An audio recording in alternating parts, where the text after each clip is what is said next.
Hi Pedro, hi coach, welcome back. I have some questions for you. First, I would like to know what are you expecting of Sintrense, because it's a team that's FC Porto already defeated for 2 times in this Portuguese Cup. I would also like to know how does it feel to be back at Dragão for 4 games in a row, because I know you missed to play more at Dragão, and to finish if you have all the players available for tomorrow. Thank you. One by one. About the first topic, we are going to face an opponent. It's a new season, so last season was a story, I think, from the previous squad. Just 4 players are there, so it's definitely a new chapter. We need to give them the respect that they deserve, because it's a team that they already eliminated Vizela and Rio Ave. In both games, they were losing, and they were capable to turn the game around. It's a team that is really strong on set plays, with some interesting rotation with the ball. So yeah, we have to be ready to compete. Of course, the fact to play at home after a period where we were used to play much more away than at home is going to be important. It's important the fact that we are going to have a lot of matches at Dragão, so it's a good moment for our supporters to stay close to us, to really push us in the next block that is going to be a long one, with a lot of matches hopefully, and to go through.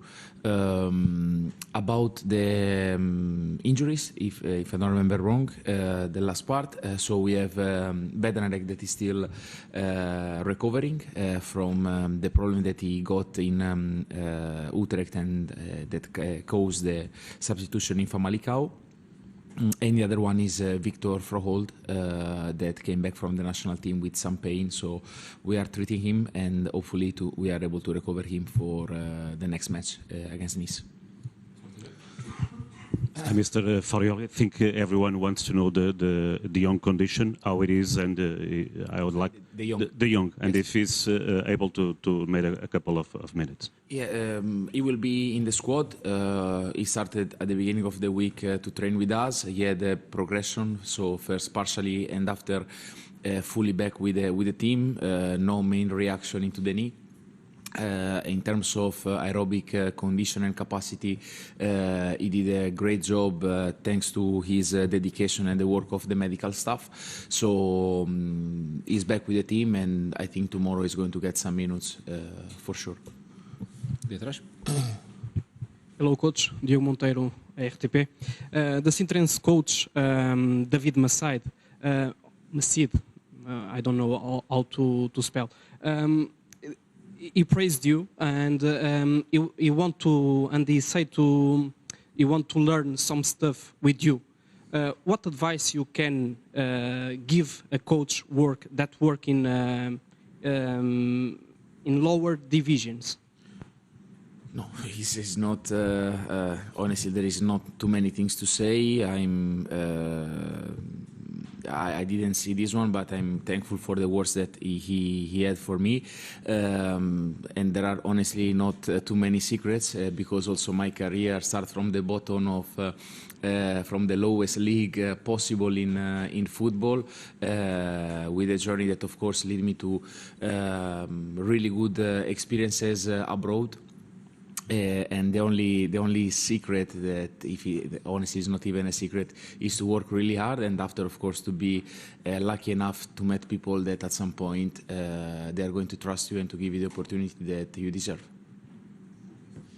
Mais alguma questão? A bola?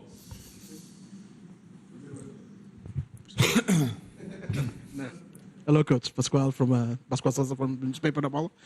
Most of the players went to international teams with selection. They play well, and we noticed that Vicenzo Montella make a huge compliments to Danish school. Now with the return of De Jong, you had three attackers. Do you think Dennis will continue to his progression in the future? About Dennis, I think I already expressed myself quite clearly when was not, let's say, a clear option for us, or when maybe the minutes that he got were not enough. I think he's a player that has incredible capacity, physically strong, super fast, good finisher, very generous off the ball, clever guy. So he has many good characteristics. Now I think he gained definitely a different status into the squad. Now he's a player that we can rely on. He's a player that we can trust. So it's good to have him back, and of course it's good to have back Luke. So these are the good problems for the coach, to have 3 strikers of this level. So now it's up to us to find different solution or different possibilities to try to maximize their potential. One of these is to use Dennis a bit more in the flank. Of course, it's not his position, but I think he has the skills to play also as a winger if is needed. The option to play more with 2 strikers as well is a scenario that we are considering at some point to explore. So definitely our job is going to be a good challenge to try to find the right solutions to maximize the qualities of our 3 forwards. Rui, record. Rui Sousa, record. It's about Claudio Ramos. Will Claudio Ramos start the game against Sintrense? Yes, he's going to start. JN. Hello, coach. It's Nuno from JN. In the previous cup game, the starting 11 was a bit surprising.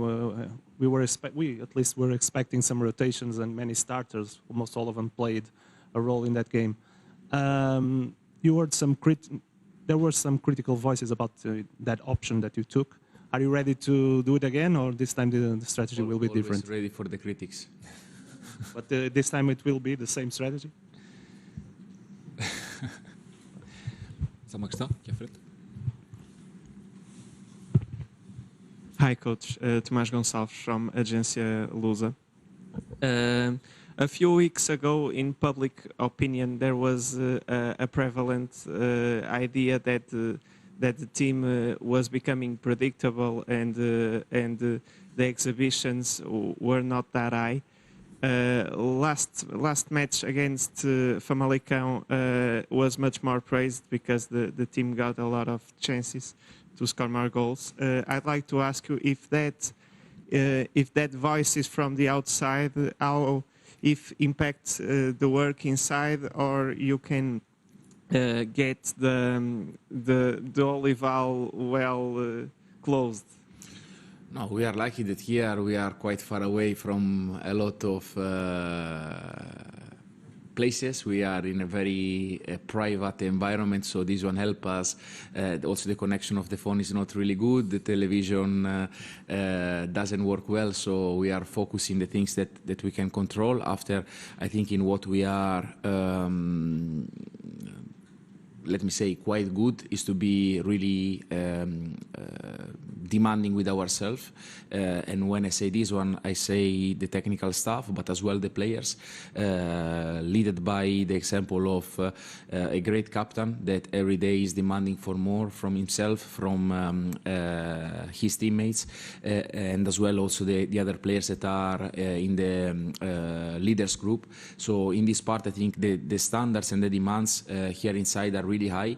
After maybe for a few matches or a few moments in the games we were not at our best, but I think this one is part of football when you play every 72 hours. It's part of our progression and development that we have to take in the next weeks. So we know that the work that we have to do is quite long and quite demanding, and we are still somewhere in our process. What in my opinion really matters is the trajectory, and the trajectory so far has been a positive one. This one should not make us sit or make us relaxed, but just keep us sharp in what we need to develop, and from there to move, as I said, in a block that is going to be a really long one, 19 weeks, 30 to 32 possible games to be played.